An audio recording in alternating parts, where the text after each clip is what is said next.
A documentary about the world of Islam, prepared for the BBC by the commentator Terry Jones, says the following on the high scientific standards of Islam.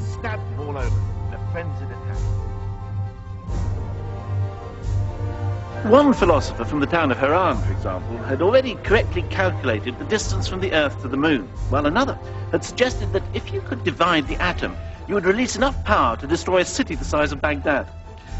In this medical school, built here in Damascus in 1154, doctors were already teaching anatomy, preventive medicine, hygiene, surgery, the circulation of the blood centuries before Harvey.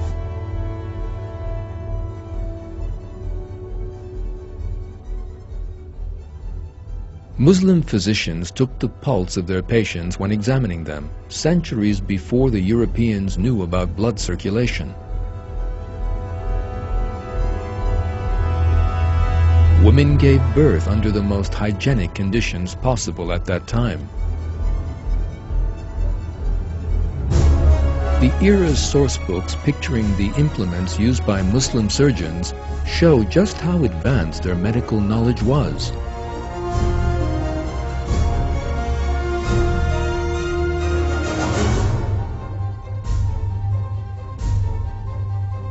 Women, too, were educated in the schools of science in the Islamic world, contributing their share to the advancement of science. Muslim scientists made some very significant discoveries in the field of optics and light. The first person to describe the anatomy of the eye in great detail was the optician Ibn al-Haytham, whose acclaimed research on lenses opened up the way for the invention of the camera.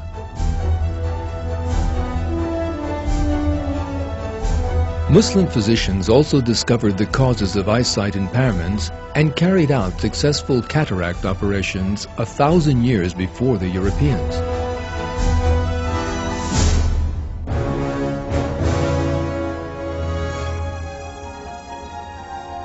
The scientific heritage of Islam became the source of European enlightenment beginning in the 15th century.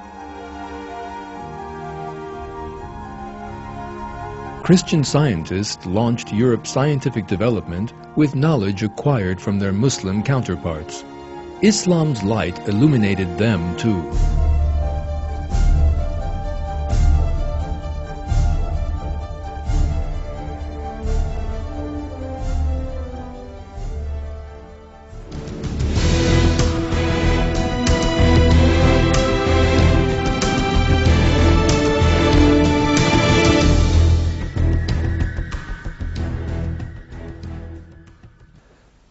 One of the Muslims' distinguishing qualities rooted in Islam is their high sense of arts and aesthetics. The paradise pictured in the Quran is a place of the highest quality, finest taste, and a simply stunning grandeur.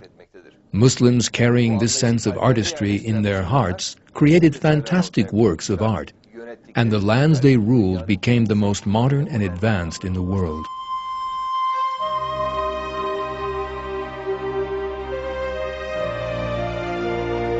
As Islam continued to proliferate in all directions from Arabia after the death of the Prophet, it brought with it development and wealth.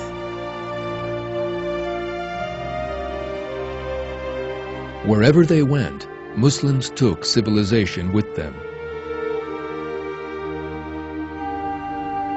For instance, in Tunisia, they designed a genial water purification system to meet the city's drinking water needs.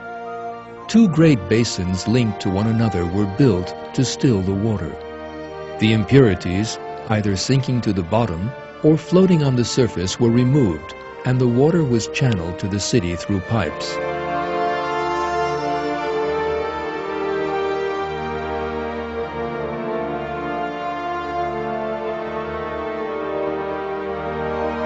Muslim engineers built mills in order to carry water to the cities.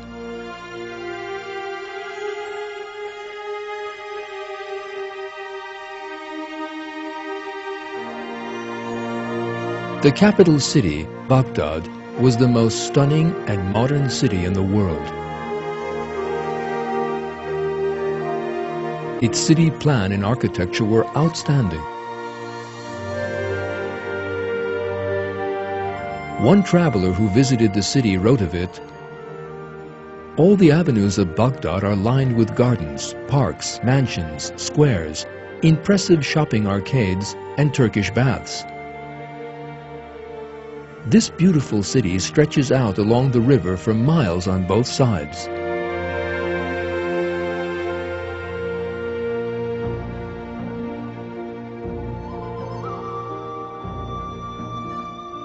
Another important center of Islam was in Spain.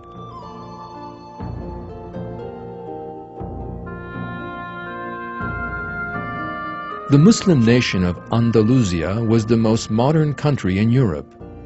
The capital, Cordoba, was a splendid city with its architecture, orderly and well-lit streets, libraries, hospitals, and palaces.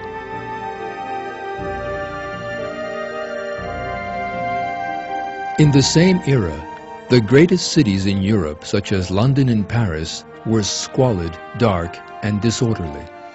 That is why Europeans visiting Cordoba were most impressed by the grandeur, culture, and art they enjoyed in the city. The city of Cordoba in the 9th and 10th centuries was one of the biggest and most exciting in Europe.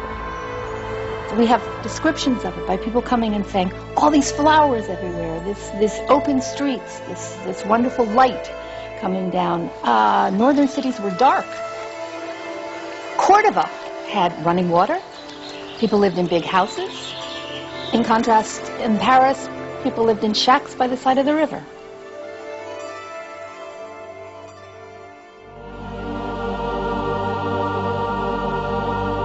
One of the few remaining splendid works of architecture is the Catholic Cathedral in the city center.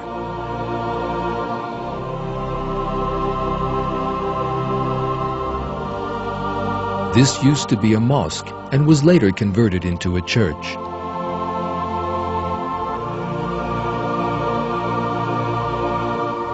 The interior of the mosque was aesthetically stunning, and Christians coming to Cordoba were staggered by its beauty.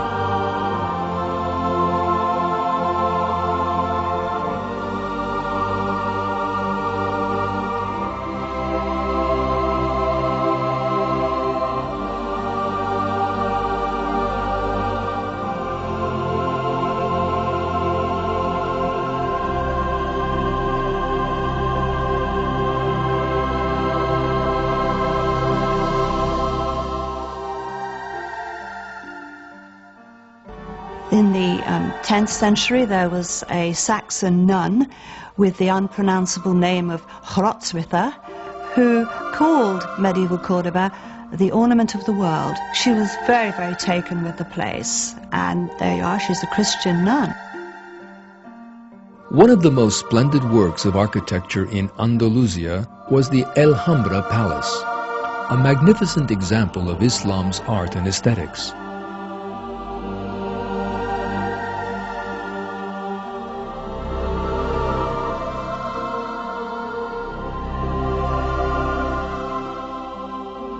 In the sublime style of the palace, one could feel the high spirits awakened in people by Islam.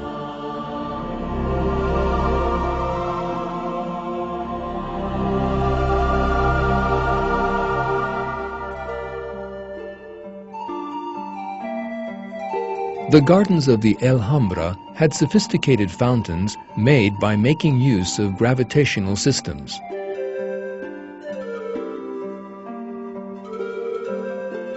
The Muslim designers of the Alhambra were inspired by the Quran's descriptions of paradise.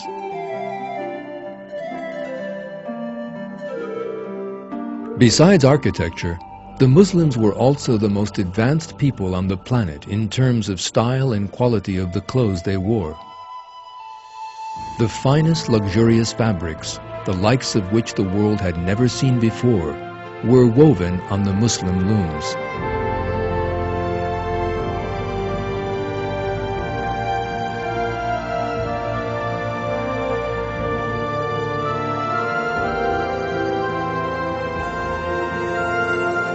Fabrics and clothes produced by the Muslims were status symbols among Europe's elite.